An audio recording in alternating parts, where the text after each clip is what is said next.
Hey everyone, Theo here. Today I'm reviewing the Onyx Boox Nova 3 color e-reader. This has a 7.8-inch e-ink Kaleido Plus color display, and this is running on Android 10. It also has Google Play Store. First of all, disclaimer, this is a review unit on loan from ILUHO, a company based here in Singapore that sells products from Onyx Boox. The price for this e-reader is 588 Singapore dollars at the time of this review. The price will vary depending on whether there is any promotion, and if you are overseas, the price will vary depending on who you buy this from. Alright, let me give you the bottom line up front. Let me talk about some pros and cons really quickly.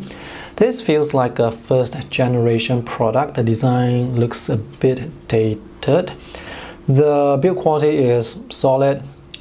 Handwriting and note-taking experience is excellent, and because it has Google Play Store, whatever feature that you can think of that is not on this e-reader, you can probably find an app, install it to get that feature. The pen is included and battery life is good. Now for the downsides, the overall reading experience is good, but the text is actually not as sharp compared to what you can find on the Nova Air e-reader that I have also reviewed. The text is quite sharp, but it's just not as sharp compared to what you see here. And also you can see the gray canvas, it's darker, so the contrast is not as good compared to what you can see here. So to improve the contrast, you have to increase the lighting. This color display has a limit of 4096 colors. The colors look muted to me. The color contrast isn't that great. This is how the color photo actually looks on color LCD versus on color e-ink display. You can see the red here, it's visibly more vibrant. Actually, all the colors here are more vibrant. The colors and image quality may also be affected by this matte screen protector that's already applied on the e-reader. Because this is a review unit, I have to return. I cannot remove the matte screen protector. I have watched reviews from other YouTube channels and their displays look more vibrant compared to what I have here. From this small exposed area that I see, I can tell the actual display is also matte textured. In theory, if you remove the matte screen protector, the image quality should improve, the text should look sharper, and the colors should look more vibrant. So these are the items included in the box. We have a USB-A to USB-C cable, a pressure-sensitive stylus, quick start guide and warranty info, a flip cover case. This flip cover case is actually included as a free gift by the company ILUHO here in Singapore. So it's while stocks last. Make sure to read the product description to make sure that they mention the free case. And this is a well-made case. We have this nice canvas texture here. The stitching is well done and a shiny Boox logo. This shell here is hard plastic and it provides good protection for the e-reader. And there are some magnets here, so there is auto slip and wick functionality. This texture here is quite nice, and this is the pen holder, so you can slide the pen in, and there is this extrusion on the pen to prevent the pen from sliding all the way through. This is a good case that doesn't add too much weight or bulk to the e-reader. The only downside is it's susceptible to fingerprints on the back. And this is also available for purchase separately. This is compatible with other e-readers from Onyx Boox as well. This is the pressure-sensitive stylus. It's not powered by battery, so no charging is required. This is made with plastic. Build quality is quite solid. I like the matte textured surface. There are no side buttons, just this eraser at the back. The body of the pen is triangular, and this is quite comfortable to hold. There is slight texture on this plastic pen nib, which provides a really nice tactile experience when writing on the e-reader. There's also no movement with the pen nib while writing. Design of this e-reader looks a bit dated to me. It reminds me of Android tablets from a few years ago. So there is a home button here at the bottom. The e-reader also supports finger gestures, so you don't actually need this. The body is made with plastic, and on the back it's quite susceptible to fingerprints. The edges are curved at the bottom but flat at the top. Power buttons located here at the top. There are no volume buttons. The USB-C charging port is here. That's a small microphone there. On the back here we have speakers. The audio quality is alright, it's serviceable. It's loud enough, but since the speaker is on the back, it's going to sound like someone is talking to you but not looking at you. The anti-glare of this matte screen protector looks quite aggressive, so if you have light source reflected off the surface, you can see it affects the contrast quite noticeably. From what I can see, the actual display already has a matte textured surface, so this matte screen protector seems unnecessary. You can actually just remove it. There is no way for the textured pen nib to scratch the display, and together with this case here, it's going to protect the display quite well. Let me put the list of specifications for this e-reader on the side here, so you can pause the video to take a look at it. Here's a close-up to show you the quality of the e-ink. The e-ink has good contrast against the e-ink canvas. Now there are actually two types of resolution here. There is the e-ink resolution and the color resolution. The e-ink resolution is 300 ppi, so there is no noticeable pixelation. However, the text isn't as sharp compared to other e-readers I have tested. The color resolution or pixel density is just 100 ppi, and you can almost see the colored pixels either on top or below the e-ink layer. If you are reading from normal distance away, the sharpness of the text looks alright to me, and the colored pixels are not noticeable. Sharpness of the text is probably also affected by the matte screen protector, so that's another reason to remove the matte screen protector. This is the text on the Nova Air, and the text is slightly sharper. The e-ink canvas here looks lighter. The gray here on the Nova 3 color looks darker, so the contrast is also better on the Nova Air. There are two ways to improve the contrast of the text against the e-ink canvas. Because this is running on Android, you can swipe down here to get the quick settings and tap here to adjust the e-ink to make the ink darker. The other way is to improve or increase the lighting so that the background is brighter. This is the maximum brightness, and the lighting seems quite even to me. There is no distracting glow at the edges. One way you can easily change the brightness is to tap on the edge of the display, and a bar will appear, so you can slide up and down to adjust the brightness. Only the brightness can be adjusted. There is no way to change the color temperature. So the color of the light that you see here is neutral to cool. It's not the cool blue color temperature, so this works fine for me. There is also another slider at the left side. Now these two sliders, the left and right sliders, can be customized to adjust certain settings. So here I have set this slider to adjust the volume. You can improve the image and visual quality of the e-reader by increasing the brightness. However, the colors will still appear kind of washed out. This is the same picture on color LCD, and you can see how vibrant the colors are here compared to the e-ink canvas. And here as well. Most of the darker areas, for example this area here, all this will just appear as black on the e-ink canvas. This could be due to the limitation of having just 4096 colors. The thing with black and white e-ink is you can actually get the text to look like actual text on printed paper. However, for color e-ink, the technology is not quite there yet.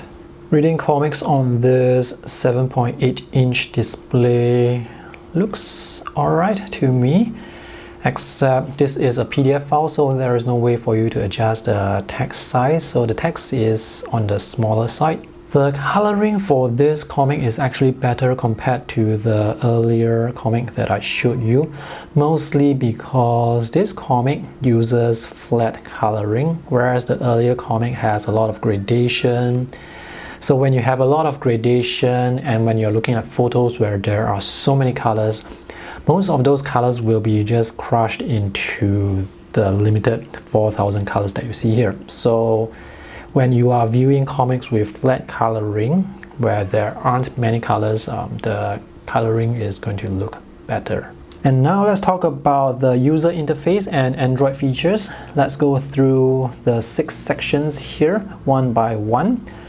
Under Library, this is where all the ebooks will show up. You can store all sorts of file formats in the storage section, but this library section will filter out all those non-ebook files to show you only ebooks here. The app that's used to open these files, we have PDF, CBZ, AZW3, that's Amazon, CHM. The app that's used to open all these files is eReader, and if you cannot open any of the files that you see here, you can always install an app to open the file. Next we have the store, which is quite limited. The books that are here are DRM free or copyright free books, and many of these books are quite old. It seems like there is no way for you to purchase more recent books. You can always install your own ebook store such as Kindle, Kobo Books, Libby, Overdrive. Next, let's take a look at notes. Now, the note-taking capability of this e-reader is fantastic. There are a lot of features, a lot of tools. I can probably make a separate video just talking about all these note-taking features. Let's take a quick look here. So this is where you can select the different pens and brushes. You can also select different colors, and because sometimes the colors are not that obvious due to the limitation of the color display, they have the color code here as well. Let's select this color. This note-taking app is surprisingly responsive, and it's able to capture my handwriting quite accurately. There is also pressure sensitivity.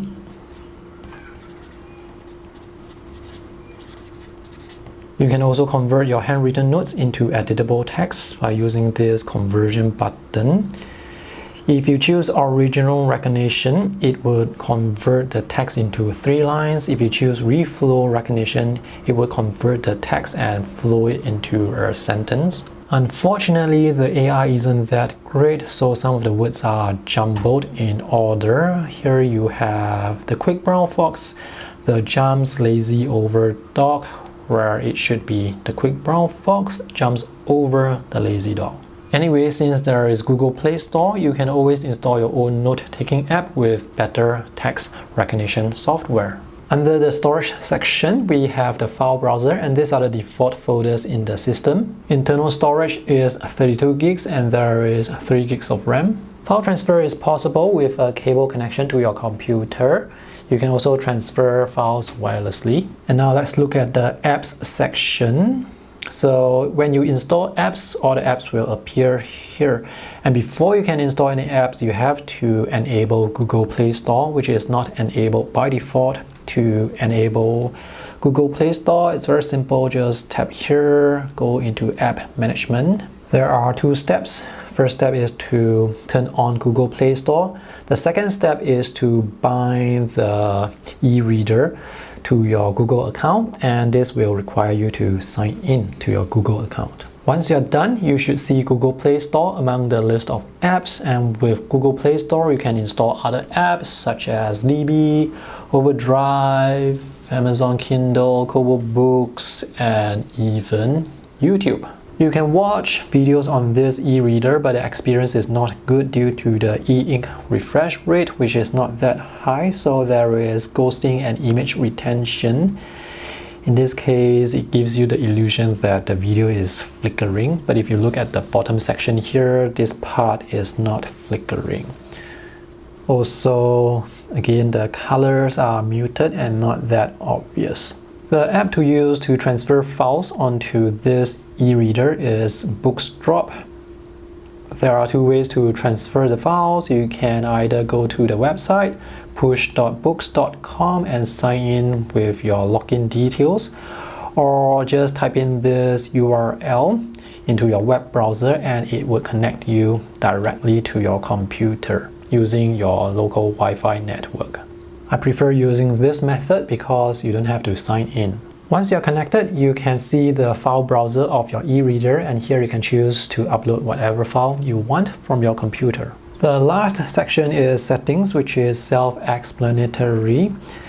Let me just talk about some settings. Under gesture settings, this is where you can customize the two slider bars at the left and right. So I have one slider to control the volume, the other to control the brightness, which they call cold light. You can also change the Android navigation gestures. Under system display, there is this setting called full refresh frequency, and here it's set to 5, which is the default.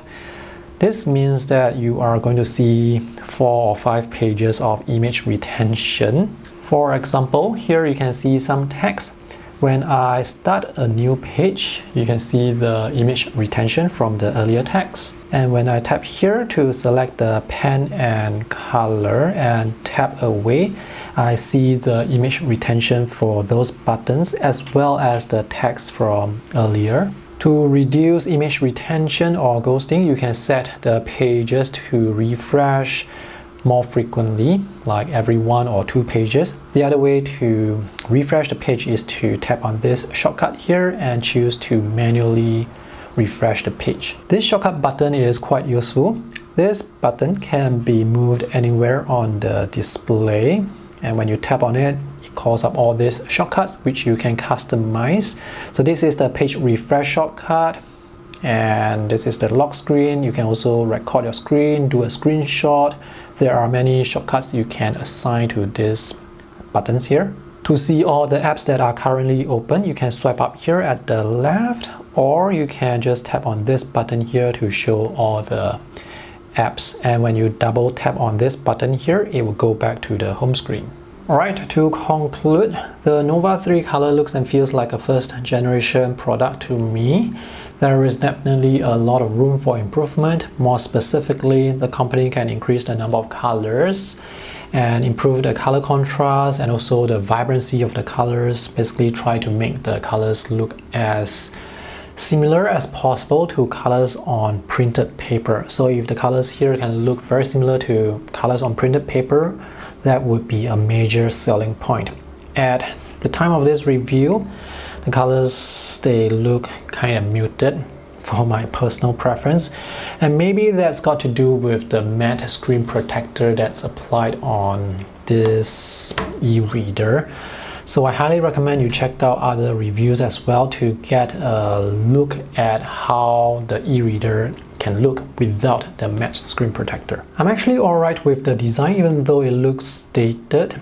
It's a very functional design. So the main selling point for this is actually Android 10 and Google Play Store. So with the Google Play Store, you can install whatever apps you want, open whatever files or ebooks you want, and versatility is definitely a very strong selling point for the Nova 3 color.